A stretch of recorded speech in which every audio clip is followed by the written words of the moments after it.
إن الحمد لله نحمده ونستعينه ونستغفره ونعوذ بالله من شرور أنفسنا ومن سيئات أعمالنا من يهده الله فلا مضل له ومن يضلل فلا هادي له وأشهد أن لا إله إلا الله وحده لا شريك له وأشهد أن محمدا عبده ورسوله صلى الله تعالى عليه وعلى آله وصحبه وسلم تسليما كثيرا أما بعد فأعوذ بالله من الشيطان الرجيم ولتكن منكم أمة يدعون إلى الخير ويأمرون بالمعروف وينهون عن المنكر وأولئك هم المفلحون.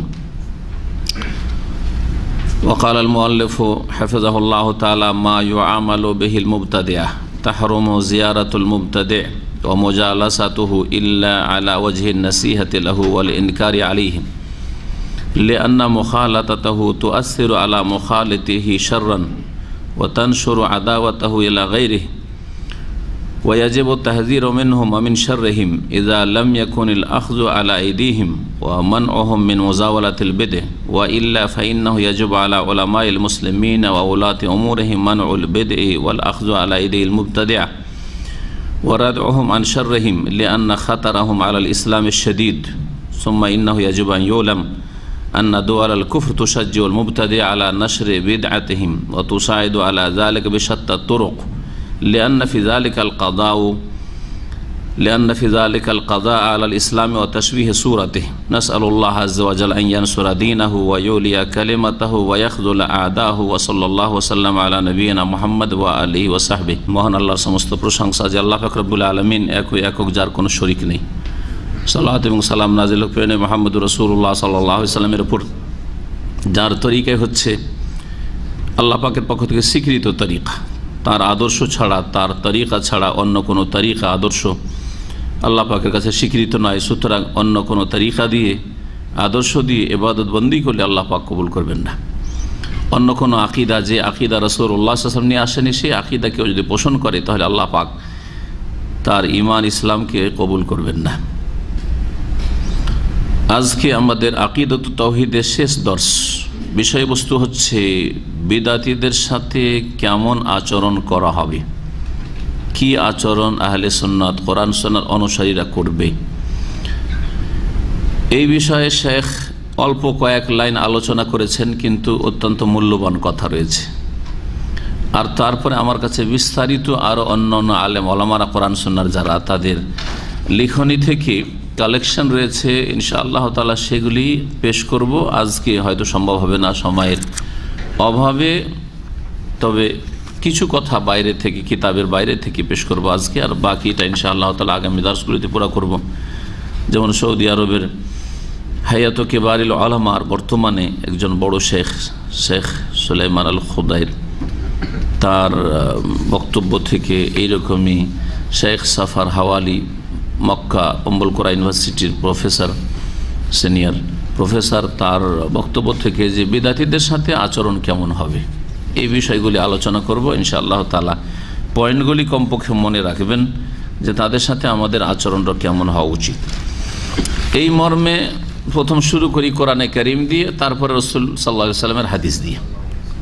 এটা হচ্ছে কোরআন সুন্নাহ আলেমদের তরিকা, যে আল্লাহ পাকের কিতাবে বিদাতীদের সম্পর্কে যারা বিভ্রান্তির পথে রয়েছে, গোমরাহ হয়ে রয়েছে, তাদের সাথে আচরণের ক্ষেত্রে কি বলা হয়েছে, স্বয়ং আল্লাহ পাক কি বলছেন, স্পষ্ট হোক অথবা অস্পষ্ট হোক, ইঙ্গিতে হোক। তারপরে দেখতে হবে যে রাসূলুল্লাহ সাল্লাল্লাহু আলাইহি ওয়াসাল্লামের আচরণটা যারা বিভ্রান্তির পথে, ভুল পথে, বিদাতের পথে, তাদের সাথে আচরণটা কি। এজন্য আয়াত এবং হাদিস পেশ করব, আর তারপরে শাইখের কথাগুলির ব্যাখ্যা করব। কোরআনে কারীমে এই সম্পর্কে ইঙ্গিতে অনেকগুলি আয়াত রয়েছে। তার মধ্যে দুটি আয়াত উল্লেখ করি আজকে। সূরা আলে ইমরানের আয়াত নম্বর 104, আল্লাহ পাক এতে ইরশাদ করেছেন, ওয়ালতাকুম মিনকুম উম্মাহ, অবশ্যই যেন তোমাদের মধ্যে একটি দল হয়। মুসলিম উম্মতকে সম্বোধন করে বলছে তোমাদের মধ্যে একটি দল যেন অবশ্যই থাকে, ইয়াদউনা ইলাল খায়র, যারা কল্যাণের দিকে আহ্বান করবে, কল্যাণের দিকে আহ্বান করবে। একটি গুণ তাদের, যে ভালো কাজের দিকে, ভালো কথার দিকে আহ্বান করবে। আর কল্যাণ হচ্ছে আল্লাহর দিন, কোরআনে কারীম এবং রাসূলুল্লাহ সাল্লাল্লাহু আলাইহি সাল্লামের হাদিস। এর ছাড়া কোনো কিছুতে কল্যাণ নেই। দিন ইসলাম ছাড়া, আর দিন ইসলাম হচ্ছে কোরআনে কারীম এবং রাসূলুল্লাহ সাল্লাল্লাহু আলাইহি সাল্লামের হাদিস, এর ছাড়া কোনো কিছুতে কল্যাণ নেই। ইয়াদউনা ইলাল খায়র, কল্যাণের দিকে আহ্বান করবে। আকীদার ক্ষেত্রে, ইবাদতের ক্ষেত্রে, আখলাক চরিত্রের ক্ষেত্রে, গঠনমূলক যে কোনো কাজের ক্ষেত্রে যেটা কল্যাণ সেই দিকে আহ্বান করবে তারা। ওয়ায়ামুরুনা বিল মারুফ, ভালো কাজের উপদেশ দেবে, নির্দেশ দেবে। ওয়ানহাউনা আনিল মুনকার, অন্যায় কাজে বাধা দেবে। ওয়া উলাইকা হুমুল মুফলিহুন, তারাই হচ্ছে সফল কাম। এখানে অন্যায় বাধা দেওয়ার কথা উল্লেখ করা হয়েছে। অন্যায় বাধা দেওয়ার স্তর হচ্ছে তিনটি। সবচেয়ে উপরে স্তর হচ্ছে বল প্রয়োগ করে, হাত দ্বারা মানে বল প্রয়োগ করে, যদি ক্ষমতা থাকে তো ক্ষমতার প্রয়োগ করে বাধা দেওয়া, যার কাছে যেমন ক্ষমতা রয়েছে।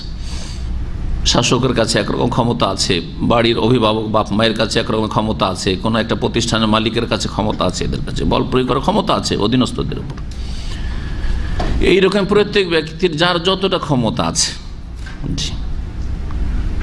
বল প্রয়োগ করে বাধা দেবে। যদি তা সম্ভব না হয় তাহলে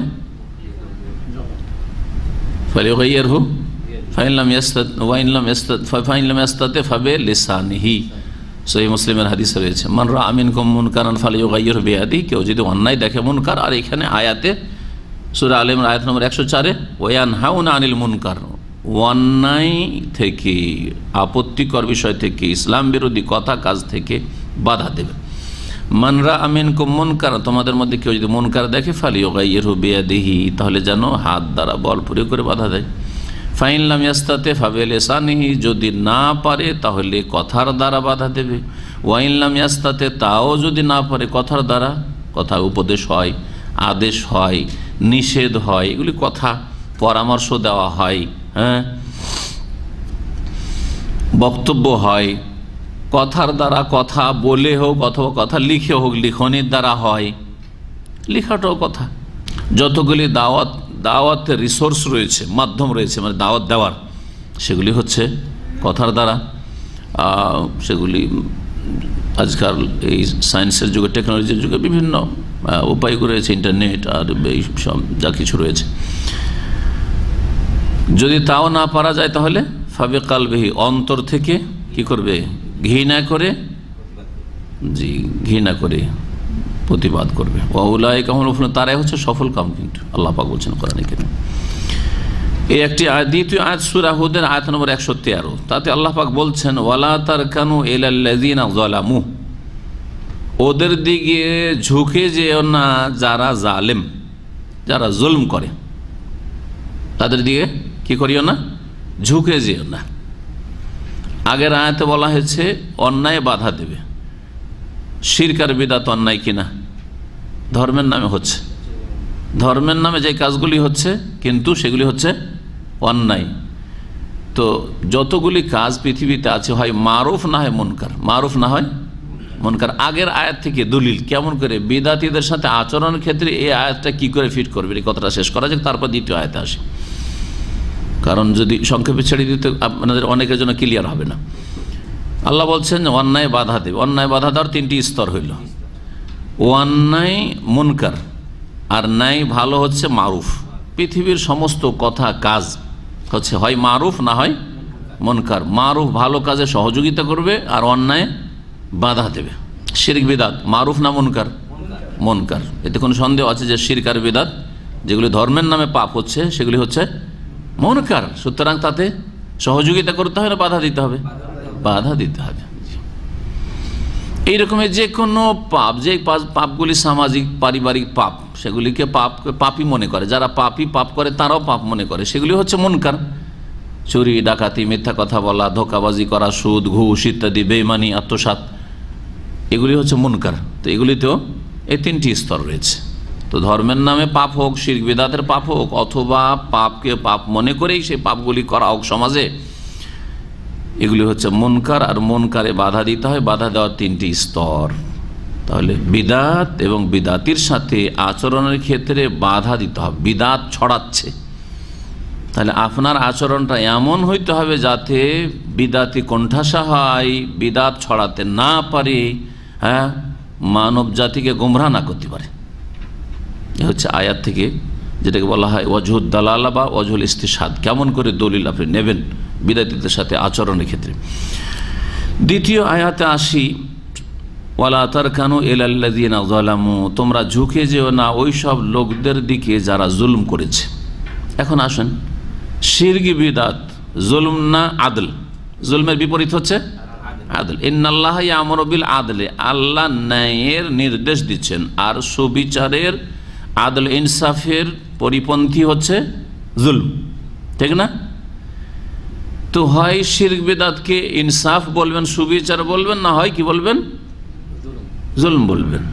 ন্যায় বলবেন, না হয় অন্যায় বলবেন। তাহলে অন্যায় যদি হয়তো জুলম। আর যারা তাহলে শিরক বিদাত করে বিদাতি, তাদেরকে কি বলবেন? ইনসাফ করে, ন্যায় পরায়ণ, হ্যাঁ, আহলে হক বলবেন না আহলে জুলম বলবেন? হ্যাঁ, আল্লাযিনা যালামু বলবেন, আল্লাযিনা যালামু, ঠিক না? তাহলে আল্লাহ বলছেন যে যারা জালেম তাদের দিকে ঝুঁকে যেন, চোর ডাকাতের দিকে ঝুঁকিও না, মদখোর ঘুষখোরের দিকে ঝুঁকিও না, সুদখোরের দিকে ঝুঁকিও না, হ্যাঁ, পাপিষ্ঠদের দিকে ঝুঁকিও না। তেমনই ধর্মের নামে যারা পাপ করে, শিরক বিদাত করে, মুশরিক বা বিদাতি, তাদের দিকে ঝুঁকে যেও না। আয়াত কি সকল পাপীকে শামিল নয়? ওয়ালা তারকানু ইলাল্লাযিনা যালামু, আমাদের বিষয়বস্তুর সাথে ফিট করেন। বিদাতীদের সাথে আচরণ হচ্ছে যে আপনি বিদাতি জালেমদের দিকে ঝুঁকে যেও না। যদি তাই করে, জালেমের সাথে তোমার সহানুভূতি আছে, বিদাতির সাথে তোমার মহব্বত আছে, নম্রতা আছে, হ্যাঁ, সম্প্রীতি আছে, খাতির আছে, আন্তরিকতা আছে, তাদের সহযোগিতা করছো, তাদের জন্য রাস্তাকে ক্লিয়ার করছো, প্রশস্ত করছো, তাহলে এটা হলো রকুন, ঝুঁকে যাওয়া তাদের দিকে, যা আল্লাহ নিষেধ করেছেন না নির্দেশ দিয়েছেন। লা তারকানু, ঝুঁকিও না। যদি ঝুঁকিয়ে যাও, নম্রতা থাকে, তাদের সহযোগিতা থাকে, তারা শিরক বিদআত ছড়াচ্ছে, তাদের জন্য রাস্তা খোলা দেয় যে আসেন আসেন আমাদের স্টেজে আসেন, আপনি প্রোগ্রাম করেন, বক্তব্য করেন, আপনার এক সপ্তাহ আমরা এক সপ্তাহ, যেমন আমাদের কিছু দায়ী ভাই আল্লাহ হিদায়াত করে এরকম বিদাতীদেরকে চান্স দিয়েছে বিভিন্ন জায়গায়, আর তাতে তারা নিজেরা তাদের দাওয়াত ক্ষতিগ্রস্ত হয়েছে। স্থান এবং নাম বলার প্রয়োজন নেই, কিন্তু এগুলো আমাদের বুঝতে হবে। যদি ওই দিকে ঝুঁকিয়ে যাও, তাহলে দুনিয়ার যা ক্ষয়ক্ষতি আছে, কিন্তু আল্লাহর কাছে কি হবে শোনেন। আল্লাহ পাক বলছেন ফাতামাসসাকুমুন নার, জাহান্নামের আগুন তোমাদেরকে স্পর্শ করবে। তাহলে যারা পাপী, যারা জালেম, আর প্রথমে বলেছি শিরক করলে সবচেয়ে বড় জুলম, বিদাত করলে রসুলের হক নষ্ট করে জুলম করা হয়, শিরক করলে আল্লাহর হক নষ্ট করে যেমন জুলম হয়, বিদাত করলে রসুলের হক নষ্ট করে জুলম হয়। আর সুদ ঘুষ খেলে আর এইরকম যেগুলি মানুষের হকের সাথে জড়িত পাপ, সেগুলিতে মানুষের হক নষ্ট করে, হক করলে বাদ, বান্দার হক নষ্ট করে জুলম করা হয়। জালেমদের দিকে কেউ যদি ঝুঁকে যায়, তাদের সাথে যদি তাদের সিম্পিথি থাকে, দুর্বলতা থাকে, সহযোগিতা থাকে, তাহলে জাহান্নামের আগুনে যেতে হয়। ফাতামাসসাকুমুন নার, এর চাইতে শক্ত আর শাসানি কি হইতে পারে? এর চাইতে বড় ধমক আর কি হইতে পারে? জালেমের সাথে যদি সহযোগিতা থাকে, ফাতামাসসাকুমুন নার ওয়ামা লাকুম মিন দুনিল্লাহি মিন আউলিয়া, আর তোমাদের জন্য আল্লাহ ছাড়া কোনো পৃষ্ঠপোষক থাকবে না, যে জাহান্নামের সম্মুখীন যখন হবে এই বিদাতীদের সাথে সহযোগিতা করে, তখন তোমাদের কেউ রক্ষা করে নেবে, গৌস কুতুব গিয়ে রক্ষা করে নেবে, বড় বড় জাহাজ নিয়ে গিয়ে উঠিয়ে নিয়ে চলে আসবে। সুম্মা লা তুনসারুন, অতঃপর তোমাদের সাহায্য করা হবে না, কোনো সাহায্য হবে না। আয়াতগুলি ফিট হচ্ছে না আমাদের বিষয়বস্তুর সাথে, ভালো করে আয়াতের তাফসীরটা বুঝেন। তারপরে সূরা হুদের আয়াত নম্বর শুরুতে বলেছি 113, যারা বিদাত করবে তাদের প্রতিবাদ করতে হবে, এই মর্মে সহিহ মুসলিমের একটি হাদিস শোনায়। তারেক বিন শিহাব বলছেন, প্রখ্যাত তাবি, কাল আউয়ালু মান বাদা বিল খুতবাতি ইয়াউমাল ঈদ ক্বাবলা সালাত মারওয়ানো, সর্বপ্রথম ঈদের নামাজের আগেই খুতবা দেওয়া। ঈদের ক্ষেত্রে ঈদের সালাত আগে হবে, তারপরে খুতবা হবে, জুমার বিপরীত, ঠিক না? কিন্তু কি বলছে, উমাইয়া বংশের খেলাফত আমলে মারওয়ান ইবনুল হাকাম মদিনার গভর্নর হয়েছিলেন। এই মারওয়ান বিন হাকাম ইবনে আবিল আস এ ব্যক্তি যখন গভর্নর ছিল মদিনার, তখন ঈদের নামাজের আগে খুতবাটা দিয়ে নিত। কারণ ঈদের নামাজ তো মানুষকে পড়তে হবে, তাই না? তার আগে যদি খুতবাটা শোনা না হয় তাহলে সকলে খুতবা শুনবে।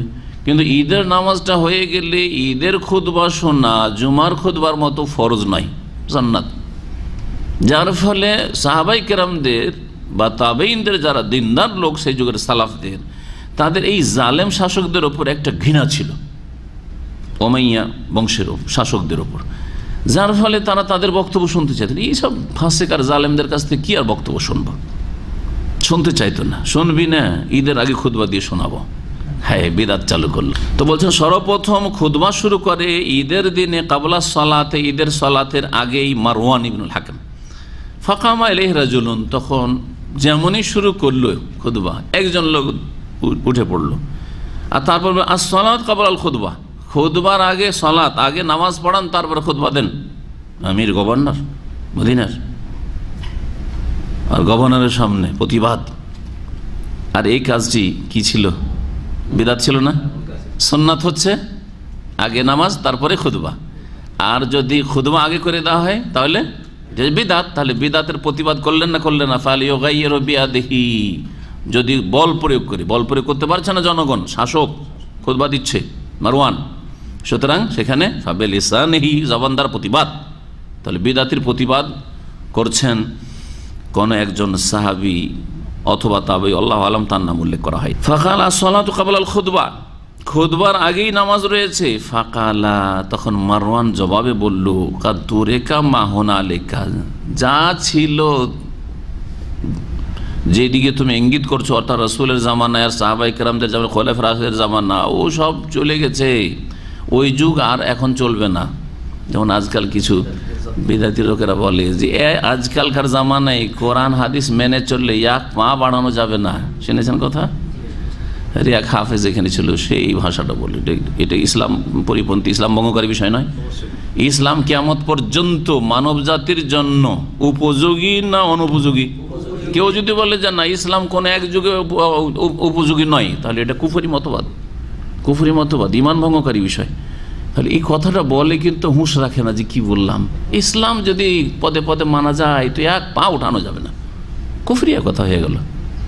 তো এই ধরনের খানিকটা কথা ওর, যে আরে ওই যুগের কথা বাদ দাও, কাদ তুরিকা মা হুনালিকা, যা ওই যুগে ছিল ছাড়ো, ওইসব ওই আর চলবে না। কারণ তখন লোকেরা, যেটা বুঝাইতে চাই, তখন লোকেরা আগ্রহ করে খুতবা শুনতো নামাজের পরে, এখন খুতবা শুনতে চায় না। কেন তোমাদের খুতবা শুনে না? তো নিজের মধ্যে দোষ খুঁজছো না কেন? ফাকাল আবু সাঈদ, আবু সাঈদ খুদরি রাদিয়াল্লাহু প্রখ্যাত সাহাবী, অনেক হাদিস বর্ণনা করেছেন তিনি। মুকসিরিন, যেসব সাহাবে কেরাম বেশি হাদিস বর্ণনা করে, বেশি সংখ্যায়, তাদের একজন হচ্ছেন আবু সাঈদ রাদিয়াল্লাহু তাআলা আনহু। আম্মা হাযা, তিনি সাথে সাথে বললেন যে এই ব্যক্তি যে প্রতিবাদকারী, ফাকাদ কাযা মা আলাইহি, তার দায়িত্ব পালন করলো। প্রতিবাদ যে করলো বিদাতির বা বেদাতের, দায়িত্ব পালন করলো। কাযা মা আলাইহি, তার উপর যা ফরজ করা হয়েছে যে অন্যায় প্রতিবাদ করো, বিদাতের প্রতিবাদ করো, প্রতিবাদ করলো, ফরজ আদায় করে ফেললো।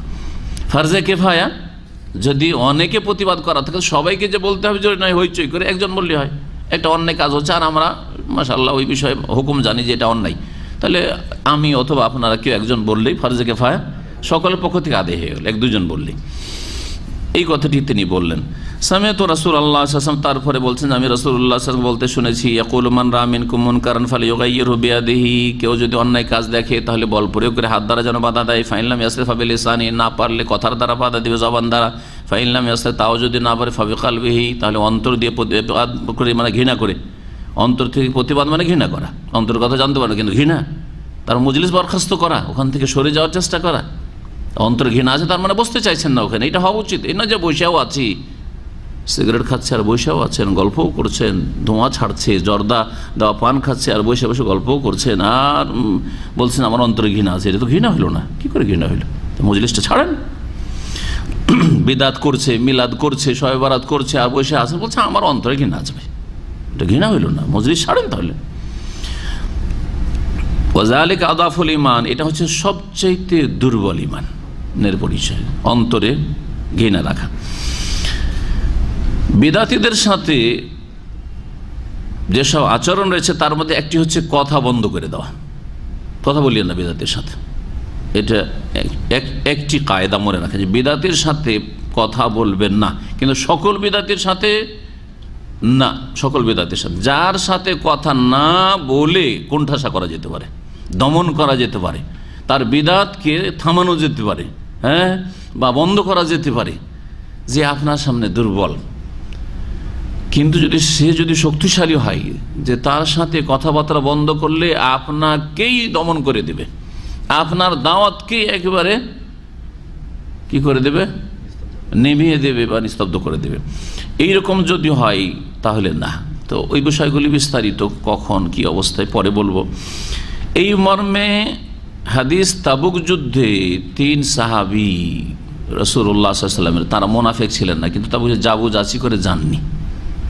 তাদের একজন যে সবচেয়ে প্রসিদ্ধ কাব বিন মালিক রাদিয়াল্লাহু তাআলা আনহু, আর তার সাথে আর 2 সাহাবী, হ্যাঁ, মুরারা ইবনে রবি আর হিলাল বিন উমাইয়া। এই কাব বিন মালিক যুবক মানুষ ছিলেন। লম্বা হাদিস সহিহ বুখারী, সহিহ মুসলিমে রয়েছে। সহিহ মুসলিমের 4973 নম্বর হাদিস।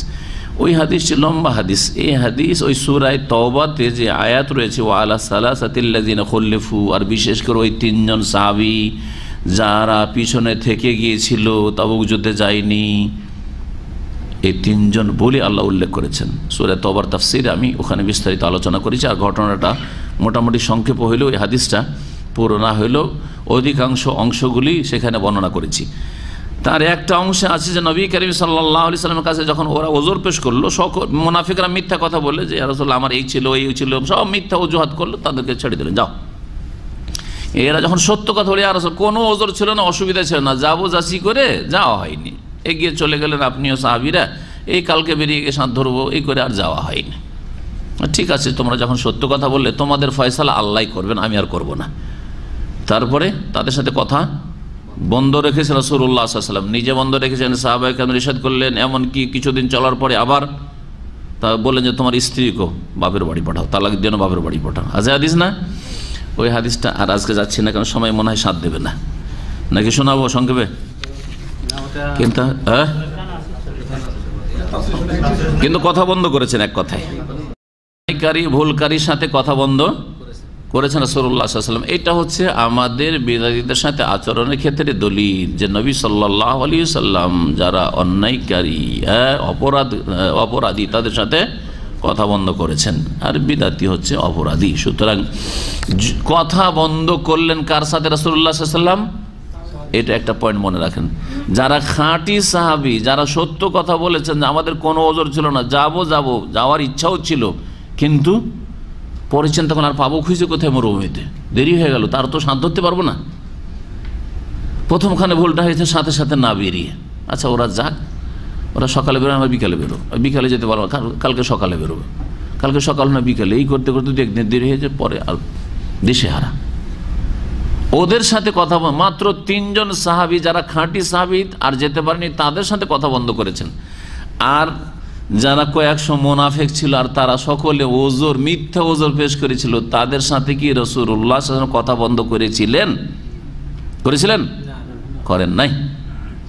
এর দ্বারা কি বোঝা যায়? মুনাফিকদের অনিষ্ট বেশি না এই 3 সাহাবীর অনিষ্ট বেশি, না অপরাধ বেশি? মুনাফিকরা অন্তরেরও অপরাধী, কথায় অপরাধী, কাজে অপরাধী। মুনাফিক কপট, আকীদার মুনাফিক, ইসলামের গণ্ডিতে আসেনি, তারপরেও তাদের সাথে কিন্তু সামাজিকভাবে রাসূলুল্লাহ সাল্লাল্লাহু আলাইহি ওয়াসাল্লাম তার সাহাবীরা কথা বন্ধ করেন নাই। আর খাঁটি 3 জন সাহাবী তাদের সাথে কথা বন্ধ করেছেন। এর থেকে যেটা দর্শ পেলেন সেটা হচ্ছে যে সকল বিদাতির সাথে কথা বন্ধ করে আপনি গড়ে তুলবেন না, ভেঙে ফেলবেন, সর্বনাশ করবেন আপনি। বোঝা গেছে? বিদাতি ধরেন আপনার মন্ত্রী, হ্যাঁ, রাষ্ট্রপতি, হ্যাঁ, শাসক, যার কাছে পাওয়ার আছে, অথবা ধর্মীয় বড় নেতা, বড় আল্লামা, আর সেই ব্যক্তি আর প্রভাব আছে, আপনাকে আপনার বিরুদ্ধে একটা কথা বলে দিলে উঠে পড়ে লাগবে আপনাকে মেরে ফেলে দেওয়ার জন্য দেশবাসী গ্রামবাসী। হ্যাঁ, আর তাদেরই দাপট সমাজে, এমন নয় যে তারা দুর্বল। এসছে সামনে, তার সাথে কথা বললেন না, বলেন যে একটা বিদাতি মন্ত্রীর সাথে কথা কথা বলবো না আমি। হ্যাঁ, বিদাতি বড় হুজুরের সাথে, হ্যাঁ বড় মুফতি সাহেবের সাথে সামনে এসছে, সালাম করবো না, কথা বলবো না। নবী সাল্লাল্লাহু আলাইহি ওয়াসাল্লাম কাব বিন মালিকের সাথে কথা বন্ধ করেছেন এইসব দলিল দিয়ে। হ্যাঁ, কথা বন্ধ করে দেবো। তাহলে গ্রামবাসী বলছে মার, এটা হচ্ছে আবু জাহালের দল। করবে কি করবে না? ক্ষতিগ্রস্ত। কিন্তু এর বিপরীত আপনার ছোট ভাই আপনার অধীনে এখনো, অথবা আপনার শ্বশুর বংশের, তারা আমাদের দেশে যারা শ্বশুর বংশের তারা ভগ্নিপতির কাছে কি শক্তিশালী না দুর্বল? বোনটাকে ঠিকঠাক রাখার জন্য মেনে নিবে, অনেক কিছু মেনে নেবেন, তাই না? তা আপনার শালা যদি বিরাত না ছাড়ে, কথাই বলবো না আমি, শ্বশুরবাড়ি গেলেও কথা বলবো না বিয়ের সাথে, ছোট ভাইয়ের সাথে কথা বলবো না। কিন্তু আপনার বড় ভাই আর বাড়ির নেতাও খরচ দিচ্ছে আপনাকে, আর ও বিদাতি, তো যে বড় ভাই বিদাত করবে আর ওর সাথে কথা বলবো? কোথায় বলবো না বড় ভাইয়ের সাথে। কি করবে? রুজি কেটে দিও আপনার, লেখাপড়া বন্ধ, বাসা মূল্য লেখাপড়ার আপনার, বাড়িতে থাকা বন্ধ, তারা এক বাড়ি থেকে দাপট চলছে বড় ভাইয়ের। তাহলে দেখলেন না পার্থক্যটা? তো এই হেকমতটা আপনাকে অবলম্বন করতে হবে। সমাজে আপনি প্রতিষ্ঠিত, হ্যাঁ বিদাতের সাথে কথা বন্ধ করবেন। সৌদি আরবে বিদাতের সাথে খাতির, বিদাতের সাথে কথা বন্ধ করবেন আপনি, কোণঠাসা করবেন ওকে। বাংলাদেশে আপনি সহি আকিদার এলাকাতে বিদাতের সাথে খাতির, বিদাতি বক্তা নিয়ে এসে জলসা করাচ্ছেন, ওয়াজ মাহফিল করাচ্ছেন, এক শ্রেণী বেকুবদের মতো নিজেদেরকে সহি আকিদা বলে, আর বিদাতি বক্তা নিয়ে এসে ওয়াজ করে। অন্য জায়গায় বিদাত করে, ওইসব বক্তারা কি করে জানেন? তাল মিলিয়ে চলে। যখন বিদাতি এলাকায় যায় তখন বলে যে 12 আউলিয়ার দেশ, আউলিয়া কেরামদের ফজিলত শুরু করে বিদাতি এলাকায় গেলে। আর সহি আকিদার এলাকায় যখন চাপাই নগর রাজশাহী আসে, বুঝছেন না, এই এলাকায় আসে, তখন যদি আপনারা নামাজ শিখতে হয় তো আল্লামা নাসিরুল আলবানীর কিতাব থেকে নামাজ শিখবেন। কত চমৎকার কথা, বুঝতে পেরেছেন? চালাকির শেষ নেই, বুঝলেন না? সবাইকে ঠিকঠাক রাখে। তো আপনি আপনার মজলিসে কেন ডাকবেন? আপনি যেখানে সংখ্যাগরিষ্ঠ আছেন সেখানে কেন তাদের বিদাতিকে চান্স দেবেন? কিন্তু যেখানে আপনি দুর্বল আর ওদের দ্বারা কিছু সহি কথা বলছে, কিছু ভুল কথা বলছে, ওদের দ্বারা কিছুটা সংশোধন করা যাবে, তো ওদের ওই এলাকায় ঠিক ওদের দিয়ে কাজ করান। বোঝা গেছে? তো এইরকম আচরণটা হইতে হবে। এখন শেখ সালেহুল ফৌজান হাফিজাহুল্লাহ যা বলেছেন তার আকিদত তাওহীদ কিতাবের শেষ চ্যাপ্টারে, সেটা আপনাদেরকে বলছেন। মা ইউআমালু বিহিল মুবতাদিআ মানে বিদাতিরা, জি বিদাতি দল, বিদাতিদের সাথে যে আচরণ করা হবে, যে আচরণ হওয়া উচিত, বলছেন তাহরম জিয়ারাতুল মুবতাদি। প্রথম কথা বলছেন যে বেদাতির সাথে সাক্ষাৎ করা হারাম।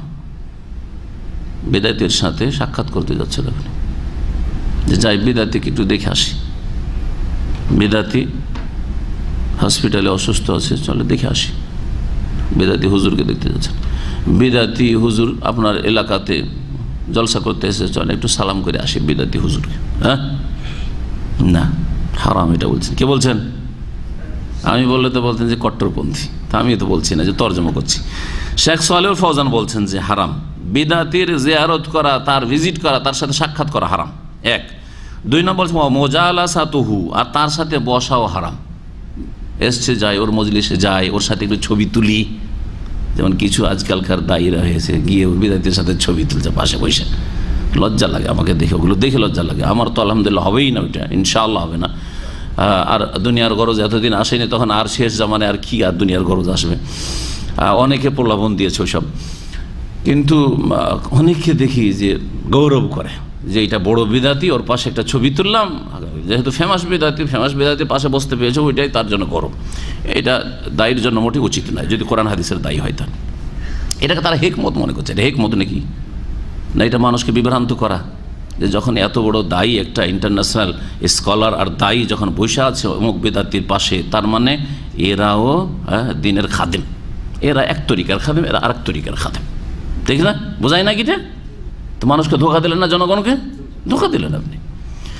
শেখ বলছেন মুজালাসাতুহু, আর তার সাথে বসাও হারাম।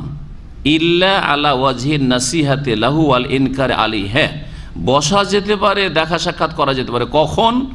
যদি সেটা তাকে নসিহত করার জন্য, উপদেশ দেওয়ার জন্য, যে বিদাতগুলো যাতে তার হালকা হয় বা ছেড়ে দেয়, বা তার সংশয় আছে সংশয় দূর হয়ে সুন্নতের অনুসারী হয়ে যায়, এই নসিহত করার উদ্দেশ্যে একটা উদ্দেশ্য। আর একটা উদ্দেশ্য হয় যে নসিহত নয়, ওর চাইতে আপনি শক্তি, নসিহতটাতে একটু দুর্বলতা থাকে, নসিহত করছি কিন্তু বেশি চাপ দিয়ে বলতে পারছি না, ওর চাইতে বেশি আপনি বেশি বলতে পারবেন, তাহলে ওয়াল ইনকারে আলাইহি, তার প্রতিবাদ করার জন্য, যে এই যে মিলাদ করছেন এটা বিদাত করছেন, এই জন্য দেখা করেন ওর সাথে। এই যে আপনার সম্মিলিত জিকির করছেন এটা বিদাত করছেন, এই যে খতমে ইউনুস করছেন এটা বিদাত করছেন। ইনকার আলাইহি, তাহলে বিদাতির সাথে দেখা সাক্ষাৎ করা যাবে, বসা যাবে যদি নসিহত করার উদ্দেশ্য থাকে, অথবা নসিহত করা না নসিহত নেওয়া। বিদাতি বক্তা নিয়ে এসে ওয়াজ করাচ্ছেন, নসিহত করা না নসিহত নেওয়া। এক দায়ী জেদ্দাতে এক পীরকে নিয়ে এসে ওখানে ইসলামিক সেন্টারে কয়েক বছর আগে প্রোগ্রাম করাবে। তাকে যখন বলা হলো, কিছু দায়ীরা বললো যে এটা কোন কথা হইলো যে আপনি ওই পীরকে নিয়ে এসে এখানে প্রোগ্রাম করাচ্ছেন। শেষ আলহামদুলিল্লাহ করাইতে পারেনি, ও ঘরোয়া বৈঠক করিয়েছে। আল্লাহ হিদায়াত করে সব দায়ীদেরকে, নামকে অস্তে দায়ী, সব টাইম পাস করা দায়ী। তখন করেছে কি, জবাবটা শোনেন, তাদের যারা সাথী সঙ্গী তাদের কাছ থেকে শোনা জবাব কি, এইখানে এসে জুবাইলে এসে রেখে গেছে যে এই যুক্তিটা কি, যে আমি কেন ওই পীরকে ডাকলাম, বাংলাদেশে এক বড় পীরকে নিয়ে জেদ্দাতে ওই দাওয়াত সেন্টারে ছত্র ছায়া বক্তব্য করাবে। বলছে যে তার কাছে আমাদের দাওয়াতটা পৌঁছাবো, সেই জন্য। তো এটা হলো তার বক্তব্য রাখা, মানে তার পক্ষ থেকে নসিহত নিয়ে দাওয়াত পৌঁছাবে। দেখছেন থিওরিটা দায়ীর গুমরাহি। আর শেখ বলছেন না, তাকে নসিহত করার জন্য বসিয়ে রেখে আপনার বক্তব্য রাখেন, এটা হচ্ছে নসিহত করা।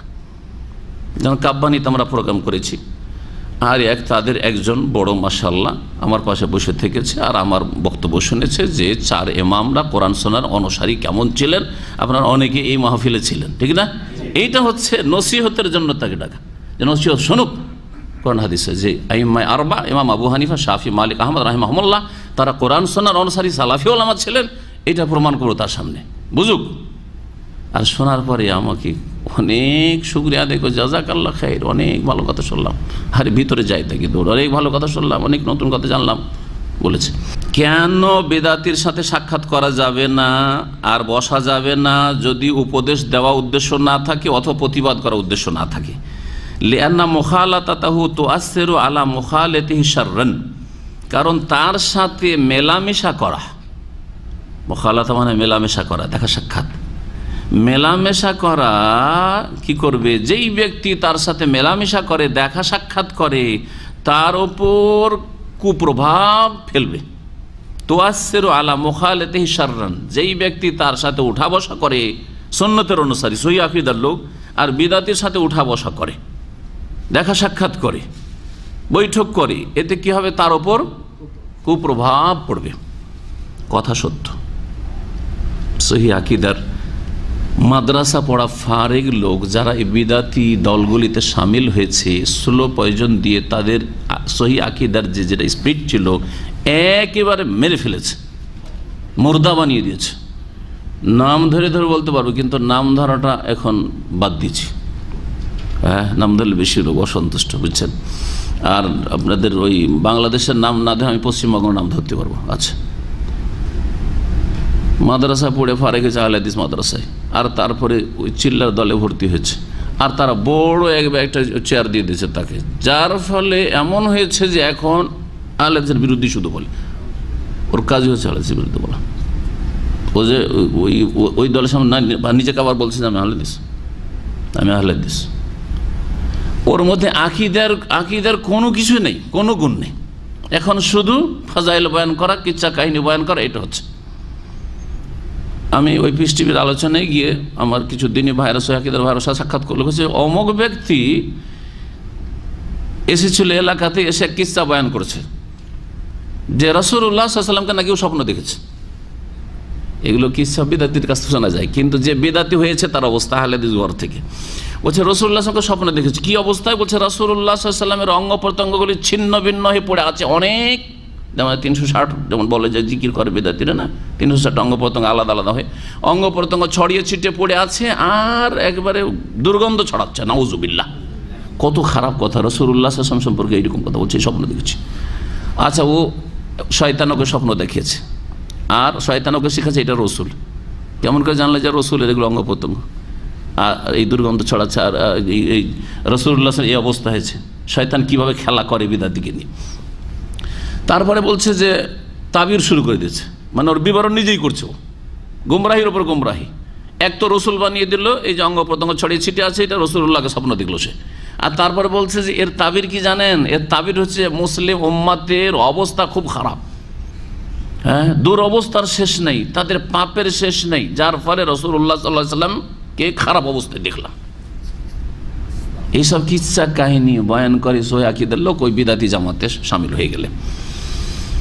যারা রাজনৈতিক দলে শামিল হয়েছে আমাদের আহলে হাদিস থেকে, এই চাঁপাইনবাবগঞ্জ এলাকার আর তারপরে এইরকম পশ্চিমবঙ্গের আছে কিছু, এই দলে শামিল হয়েছে, তাদের আকীদার কথা না না না, আকীদার কথা বললে মানুষের সাথে ফিতনা হবে, হ্যাঁ, তৌহিদের কথা আর এইসব কথা বললে ফিতনা হবে, ওগুলো এখন বাদ দেন। কি করতে হবে? এখন একামতের দিনের কথা বলতে হবে। একামতের দিন মানে কি? রাষ্ট্রীয় যেসব ভুল ভ্রান্তি হচ্ছে, অপরাধ হচ্ছে, সেগুলির বিরুদ্ধে বলতে হবে। কবর মাজার বলিয়ে না, ফিতনা হবে সমাজে, সমাজে ফিতনা হবে। দেখছেন তো, এই যে কুপ্রভাব পড়বে বিদাতির সাথে মিশলে, বিদাতি দলের সাথে মিশলে অথবা বিদাতি ব্যক্তির সাথে মিশলে, বিদাতি আলেমের সাথে মিশলে তার একটা কুপ্রভাব পড়বে। তুআসসিরু আলা মুখালাতিহি শাররান, এর উদাহরণ দিলাম আপনাদেরকে। ওয়া তানশুরু আদাওয়াতুহু ইলা গায়রিহি, বিদাতির সাথে মিশলে তখন কি হবে? এই শত্রুতা বিদাতিদের অন্য পর্যন্ত পৌঁছে। বিদাতিরা নিজেদের মধ্যে শত্রুতা রাখছিল আহলে সুন্নাত সম্পর্কে, এখন এগুলি ছড়াতে শুরু করবে বাইরে। তখন যারা সহিহ আকীদার লোক তাদের কাছে এদের ভিতরে শত্রুতা আছে, এগুলি তখন তাদের মধ্যে মানে প্রচার প্রসার হবে। ওয়াজিবু তাহযীরু মিনহুম, সুতরাং বলছেন যে বিদাতিদের থেকে সতর্ক করা ফরজ। আগের কাজটি হলে বেদাতির সাথে সাক্ষাৎ করা এবং তাদের সাথে উঠা বসা করা হারাম, তাই না? একটা হুকুম। আর একটা হুকুম আচরণ হচ্ছে যে বিদাতিদের থেকে, জনগণ জানে না যারা বিদাতি, অনেকের বেশভূষা দেখে অথবা তাদের চমৎকার কথা শুনে তাদের বক্তব্যে আকর্ষণ আছে, তাদের লিখনীতে আকর্ষণ আছে, মেলা লোক এরকম আছে, কিন্তু তারা বিদাতি, ওদের কুপ্রভাব পড়বে, জনগণ বুঝে না যে এরাও তো ভালো কাজ করছে। সুতরাং তাদের থেকে কি করতে হবে? সতর্ক করা ফরজ। ওয়াজিবু তাহযীরু মিনহুম, বিদাতিদের থেকে সতর্ক করা ফরজ। যারা এসব স্কলারদের কিতাব সহিহ আকীদার ভালো জ্ঞান না রেখে পড়বে তারা প্রভাবিত হবে। হাসানুল মান্নার কিতাব, সৈয়দ কুতুবের কিতাব এবং মওদুদির কিতাব যারা পড়বে আর তাদের মগজে এখনো সহিহ আকীদার সুন্নাহ সম্পর্কে ভালো জ্ঞান নেই, ভালো জ্ঞান হইতে হবে, মানে ভালো আলেম হইতে হবে। ভালো জ্ঞান মানে আপনাদের মতো নয় যে অল্প কিছু পড়েছেন, পড়বে, অবশ্যই প্রভাবিত হবে। আমি নিজের কথা বলছি, আমি জামি সালাফি আহলে হাদিস মাদ্রাসার ফারিগ লোক, আর দুই আহলে হাদিস মাদ্রাসার দাওরা পড়ার লোক। তারপরে মওদুদি সাহেবের কিতাব এত পড়েছিলাম যে অনেকটাই প্রভাবিত ছিলাম, এত প্রভাবিত ছিলাম। কিন্তু আল্লাহ পাক যাকে বের করে নিয়ে আসবে তাকে অনিষ্ট স্পর্শ করবেন না, আল্লাহ হেফাজতকারী। অনেকটা প্রভাবিত ছিলাম। আর একামতের দিন মানে বুঝতাম যে আসলেই তো আমরা শুধু এগুলি বলছি, আর এই যে অপরাধগুলি হচ্ছে, রাষ্ট্রীয় অপরাধগুলি হচ্ছে, এগুলো কেন করছে না? তারপরে দণ্ডবিধান কেন কায়েম করার চেষ্টা করা হচ্ছে না? হ্যাঁ, তো এই বইগুলো পড়ে এমনভাবে এই মগজে আমার ধলে হতে চলেছিল যে এটা বড় ত্রুটি আমাদের হচ্ছে। কিন্তু যখন আরও বেশি আকীদা পড়লাম, জামে ইসলামিয়া ইউনিভার্সিটি থেকে পড়লাম, তারপরে বড় বড় আলেমদের আরও যখন স্টাডি করলাম, তখন দেখলাম যে আল্লাহ রাব্বুল আলামিন খেলাফত, রাষ্ট্রীয় ক্ষমতা কেড়ে নিতে বলেননি, বরং দান করতে চেয়েছেন।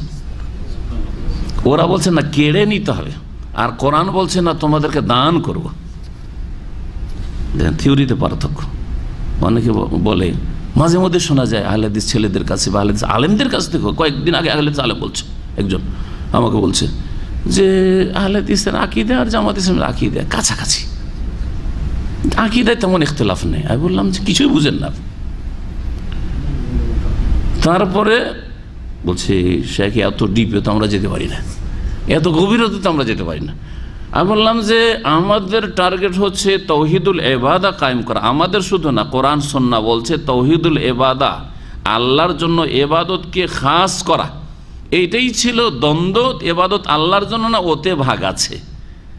মক্কার মুশরিকদের সাথে দ্বন্দ্ব ছিল, নূহ আলাইহিস সালামের জাতি মুশরিকদের সাথে দ্বন্দ্ব ছিল, তাই না? যত আম্বিয়া রসুলগণ এসেছেন তারা আনেবুদুল্লাহ ওয়াজতানিবুত তাগুত, ইবাদত আল্লাহর হবে।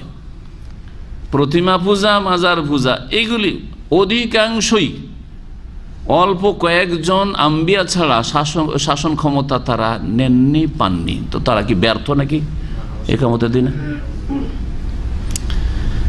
তাহলে কোরআন সুন্নাহ বলে যে তৌহিদুল ইবাদা কায়েম করা হচ্ছে ইসলামের লক্ষ্য উদ্দেশ্য।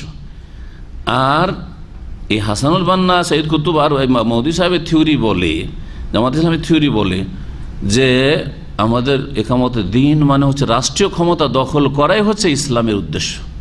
কিছু ভালো সৎ লোক তৈরি করে ক্ষমতাটা হাতিয়ে নিতে হবে, এটা হচ্ছে টার্গেট। তার টার্গেটই আলাদা। আমাদের ছোটোখাটো মাসলা মাসাইলে ইখতিলাফ নয়। ইখতিলাফ কিসে?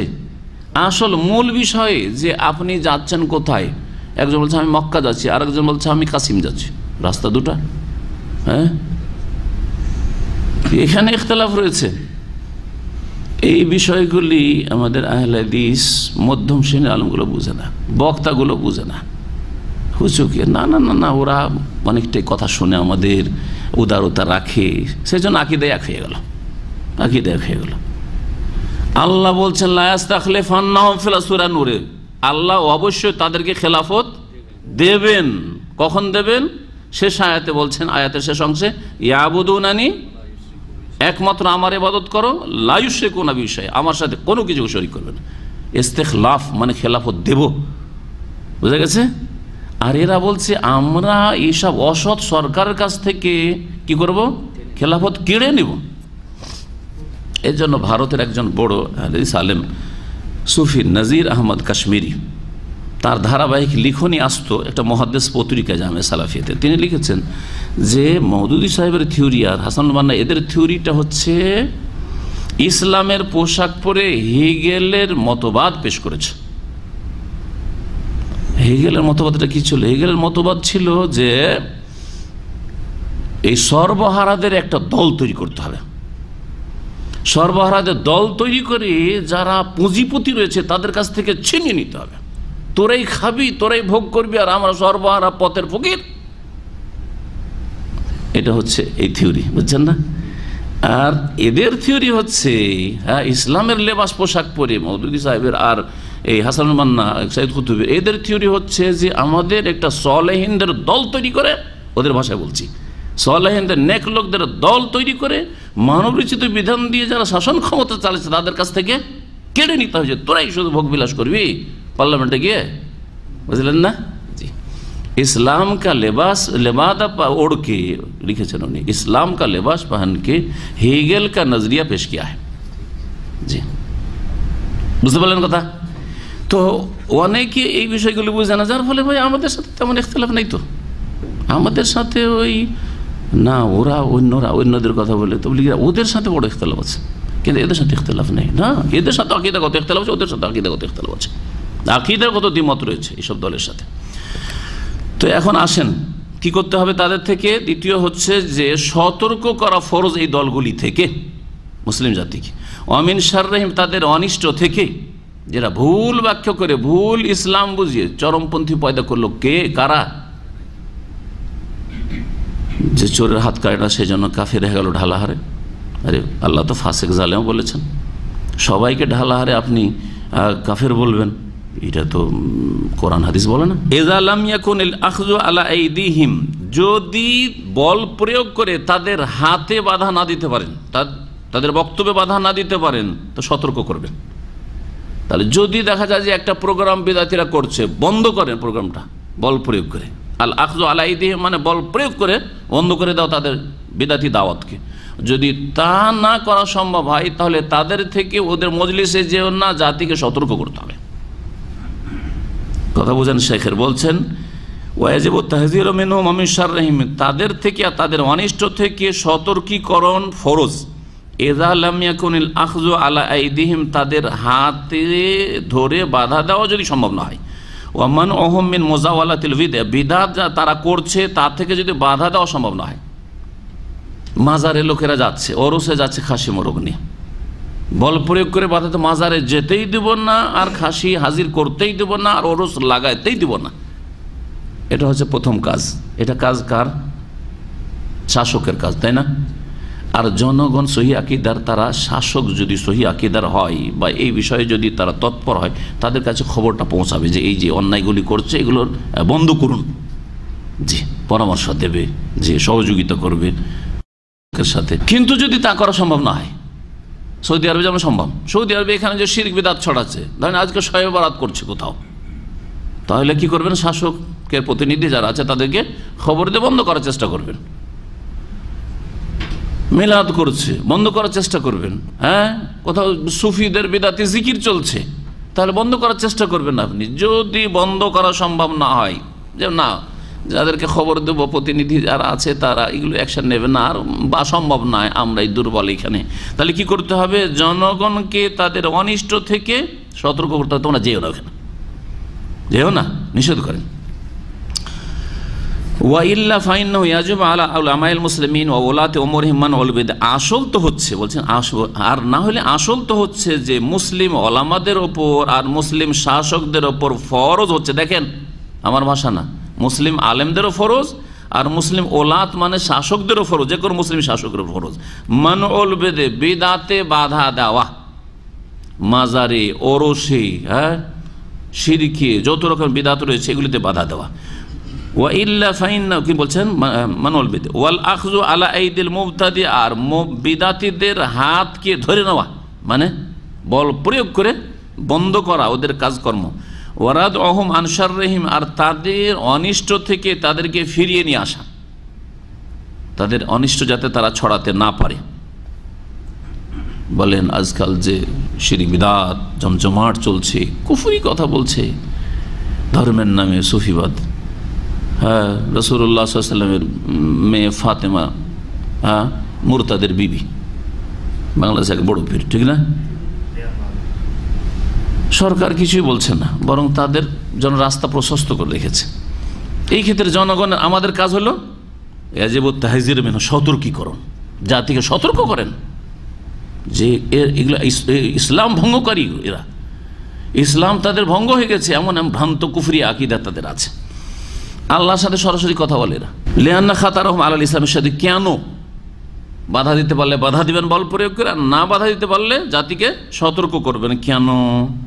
কারণ এদের খাতার মানে এদের অনিষ্ট, বা এদের যে এরা যে মুসলিম জাতির জন্য ভয়ঙ্কর, এটা হচ্ছে ইসলামের জন্য এদের ক্ষতি, অনিষ্টটা প্রচণ্ড, বড়ই ক্ষতিকর।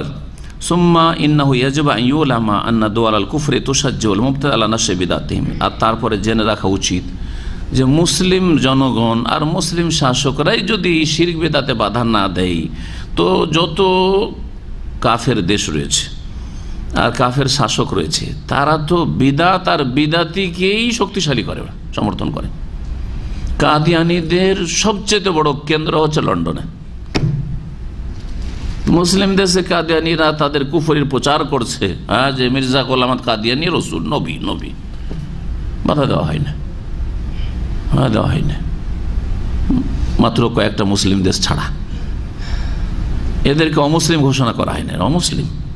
জি, যেমন আইয়ুব খান একটি ভালো কাজ, যে পাকিস্তান আমলে পাকিস্তানে অমুসলিম সংখ্যালঘু বলে ঘোষণা করা হয়েছে ওদেরকে, কিন্তু না বাংলাদেশে আহমদি দাওয়াত, আহমদি বলে তারা প্রচার করে যাচ্ছে, কাদিয়ানীরা তাদের কুফরি ধর্মের। বলছেন, তাই বলছেন যে অতঃপরে জেনে রাখা উচিত, ইন্নাহু ইয়াজিবু আন ইউলামা, জেনে রাখা ফরজ, আন্না দুআল কুফর, কাফের দেশগুলি তুসাজ্জিউল মুবতাদিআ, বিদআতীদেরকে উৎসাহিত করে, উদ্বুদ্ধ করে, আলা নাশরে বিদআতিহিম, তাদের বিদআত প্রচারের জন্য। সুফিদের জন্য সারা পৃথিবী খোলা আছে। ইসরায়েলের ভিসা সুফি একটি বড় দল জামাত যা আছে, বারবার নাম না বলে, ওদের জন্য ভিসা খোলা আছে। ওরা যখন ভিসা লাগাতে যায় কোনো দূতাবাসে, কোনো বাধার সম্মুখীন তারা হয় না। আপনারা জানেন হয়তো খবর এটা। যারা ওই দলে যায় পাসপোর্টগুলি নিয়ে, বলছে কোথায় যাচ্ছেন, এজন্য কোন একজন বলেছিল, একজন বড় ব্যক্তি, যে অমুক দেশে যদি যেতে হয় তাহলে দুটো উদ্দেশ্যে যেতে হবে, দুই উপলক্ষে আপনি এমবিসিতে ভিসা চাইতে যাবেন। কি বলছে, যে হয় বলবেন যে আমি মাজার শরীফ জিয়ারতে যাব, হ্যাঁ ওরসের সময়, কিন্তু মাজার শরীফ ওরস যখন লাগছে ওই দেশে তখন যাবেন এমবিসিতে, সহজে ভিসা পেয়ে যাবেন, এই ভিসা খুব সহজ। আর না হলে বলবেন যে আমি চিল্লাতে যাব। এই দুই ভিসা খুব সহজ এমবিসিগুলিতে। এছাড়া যদি বলেন চিকিৎসার জন্য, দেখো মেডিকেল রিপোর্ট দেখো যে তোমার আসলে কি চিকিৎসার প্রয়োজন আছে, আত্মীয়দের কাছে দেখাও তোমার কোথায় আত্মীয় আছে ওই দেশে, ইত্যাদি ইত্যাদি, হ্যাঁ, তখন আর শর্তের শেষ নেই। জি হ্যাঁ, তো এটা কি প্রমাণ করে যে যত বাতিল শক্তি, কুফরি শক্তি, এরা বিদআত ছড়াক, হ্যাঁ শিরক ছড়াক, এর জন্য এরা সার্বিক সহযোগিতা করে। ও তোসাইদুম আলা যালিক, এর জন্য এইসব কাফের দেশগুলি সাহায্য সহযোগিতা করে বেশাত্তা তুরুক, বিভিন্ন পদ্ধতিতে। জি, লিআন্না ফি যালিকা আল কাযা আলাল ইসলাম, কারণ এই বিদআতের মাধ্যমে ইসলামের সর্বনাশ করা সম্ভব হবে। বিদআত নিয়ে আসলে সুন্নত উঠে যাবে, মানুষের তৈরি করা তরিকা নিয়ে আসলে রাসূলের তরিকা উঠে যাবে, এটা উদ্দেশ্য। ও তাসবিহ সূরাতিহি, এবং ইসলামের যে ভাবমূর্তি আছে তাকে বিকৃত করা সম্ভব হবে। বিদআত করলে ইসলামের আসল ভাবমূর্তি ঠিক থাকবে না, আসল রূপচারা ঠিক থাকবে না, বোঝাই যায় না দেশে যে কোনটা সহি ইসলাম আর কোনটা ভুল ভ্রান্ত ইসলাম। নাসারুল্লাহ আজ্জা ওয়া জাল্লা, মহান আল্লাহর কাছে কামনা করি, আই ইয়ানসুরা দীনাহু, যেন তার দ্বীনের সাহায্য করেন। শেখের দোয়া, শেখ সালেহ ফৌজান বলছেন কিতাবের শেষে, ওয়া ইউলিয়া কালিমাতাহু, আর তার কালিমাকে লা ইলাহা ইল্লাল্লাহকে উঁচা করেন, ওয়াখযুল আদাআহু, এবং তার শত্রুদেরকে লাঞ্ছিত অপদস্থ করেন। ওয়া সাল্লাল্লাহু ওয়া সাল্লাম আলা নবিয়িনা মুহাম্মদ ওয়া আলা আলিহি ওয়া সাহবিহি, সালাত এবং সালাম হোক আমাদের নবী মুহাম্মদ সাল্লাল্লাহু আলাইহি ওয়াসাল্লামের ওপর, তার বংশধরের ওপর, তার সাথী সঙ্গীদের ওপর। এখানেই বিদআতীদের সাথে আচরণ সম্পর্কে শাইখের আলোচনা, তার সাথে ভূমিকাতে দুটি আয়াত এবং হাদিস পেশ করা হইল। আর বাকি ইনশাআল্লাহ তাআলা তাদের সাথে আচরণের ক্ষেত্রে কথা বন্ধ করার বিষয়টি, আর তাদের কথা না শোনা, তাদের প্রতিবাদ করা, তাদেরকে বিভিন্ন সুযোগ সুবিধা থেকে বঞ্চিত রাখা ইত্যাদি, এই বিষয়গুলি ইনশাআল্লাহ তাআলা উলামায়ে কিরামদের উক্তি থেকে কোরআনে ওয়া হাদিসের দলিল দিয়ে বর্ণনা করব। এখানে আলোচনা শেষ করছি। সুবহান রাব্বিকা রাব্বিল ইজ্জাতি আম্মা ইয়াসিফুন ওয়া সালামুল মুরসালিন, আলহামদুলিল্লাহ।